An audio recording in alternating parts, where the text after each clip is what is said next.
Selesai menghadiri undangan Majelis Dzikir Asmaul Husna Darussagab, Condet, Jakarta Timur, Haji Saharudin belak-belakan soal langkah dirinya menuju kursi DKI 1. Haji Saharudin sahabat semua suku, semua agama dan kepercayaan serta kebudayaan. Alhamdulillah, kegiatan Maulid Nabi pada hari ini yang dirangkaikan dengan doa oleh seluruh ulama dan para habib se-Jabodetabek. Ini adalah suatu kegiatan yang sangat luar biasa. Tentu ini kita berharap akan dilaksanakan secara terus-menerus demi untuk kebaikan bangsa dan negara.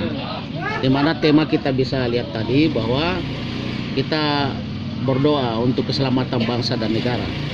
Sehingga saya mendapat kesempatan diundang untuk bisa hadir dalam kegiatan ini. Tentu ini menjadi referensi dan dasar. Dan majelis ini adalah majelis yang pertama kali mengundang saya di DKI ini untuk bisa bersilaturahmi.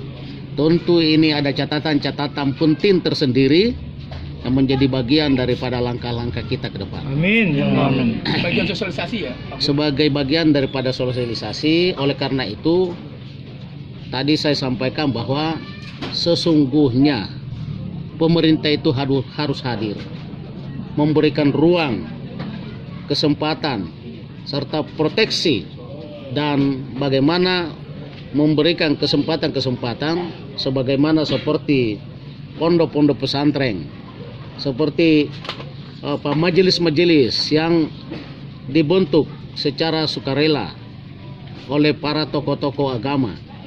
Ini dibutuhkan kehadiran pemerintah untuk membuat suatu kebijakan, regulasi daerah yang berpihak kepada mereka. Di mana pada hari ini kita bisa melihat bahwa hampir semua kegiatan-kegiatan keagamaan harus kita bikin proposal, cari donatur dan lain-lain. Lalu di mana kehadiran pemerintah di sini? Kita butuh seorang pemimpin yang memiliki kebijakan-kebijakan yang berpihak kepada rakyat dalam bentuk regulasi. Ketika kita jadi gubernur, maka seharusnya kita membuat regulasi-regulasi itu. Yang saya bicara ini bukan mimpi, bukan angan-angan, dan bukan hayalan. Yang saya bicara ini adalah sesuatu yang saya sudah lakukan selama 10 tahun di DPR Kabupaten Jayapura. Saya membuat lebih dari 40 peraturan daerah, inisiatif DPR yang berpihak kepada rakyat.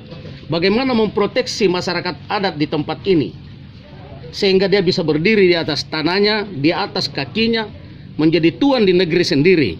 Bagaimana tokoh-tokoh agama ini tidak perlu dengan setiap kegiatan harus minta sana minta sini, tapi harus tergambar di dalam dokumen APBD ketika pembahasan anggaran. Kan kita sudah tahu berapa banyak pondok pesantren di DKI ini, ya toh? Berapa banyak dominasi gereja-gereja dan dominasi agama yang ada di DKI ini. Lah, rasa keadilan itulah yang harus kita tumbuhkan di DKI ini, sehingga siapapun yang ada di DKI ini harus bangga menjadi warga negara di DKI ini.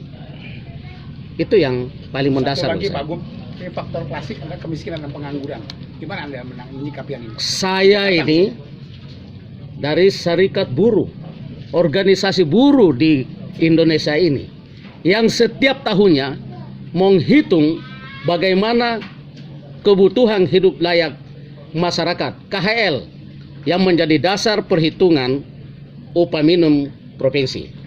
Berkaitan dengan kemiskinan, itu adalah label yang seharusnya kita bisa tiadakan. Kalau pemerintah ini jujur betul-betul ingin berpihak kepada rakyat, terlalu besar anggaran APBD DKI ini, lebih dari berapa? Ratusan triliun. Bagaimana bisa rakyat masih miskin? Saya sebagai seorang ahli perencanaan, saya seorang sipil, dan saya seorang ahli hukum. Saya menguasai tentang hukum tata negara, membuat regulasi sehingga tidak perlu nyolong sana sini, tapi membuat regulasi yang berpihak kepada rakyat. Itu lebih penting. Itu lebih penting. Kalau menurut saya, kalau untuk kepentingan pribadi, saya pikir ngapain saya datang di DKI? Kenapa hari ini saya berjuang untuk bagaimana kita masuk DKI? Karena saya ingin masyarakat DKI ini, siapapun dia, ketika menjadi warga negara DKI, dia harus bangga. Satu pertanyaan lagi Pak, Bapak independen atau parpol?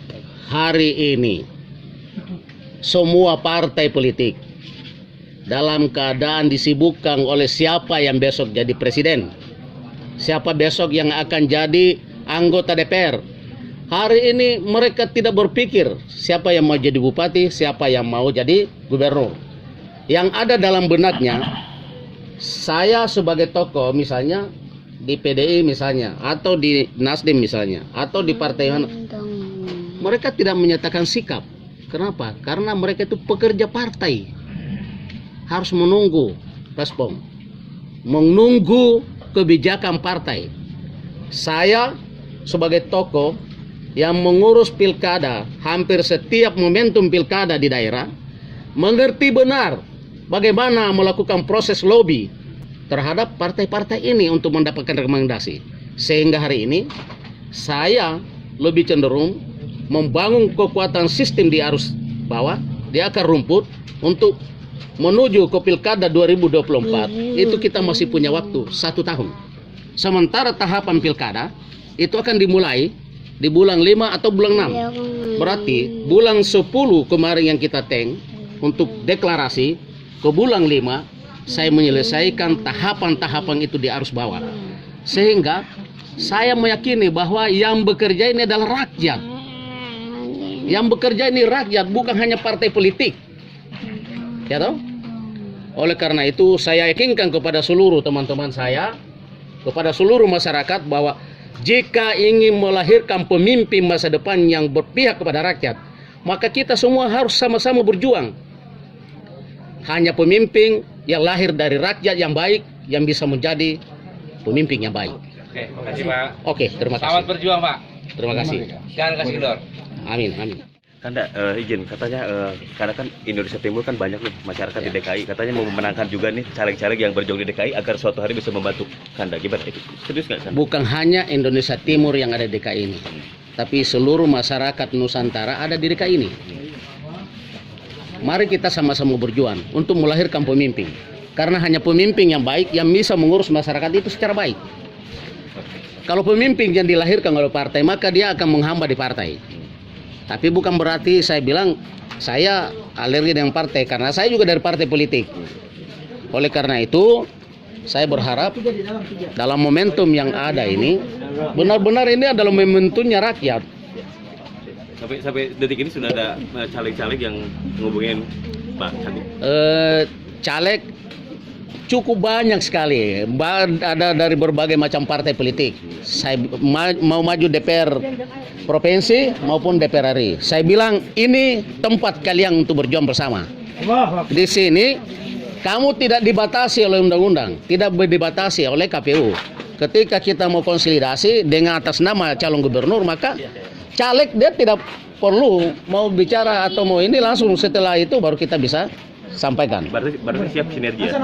Siap bersinergi kepada caleg, siap dari partai manapun. Siap pemerintah juga ya? Siap.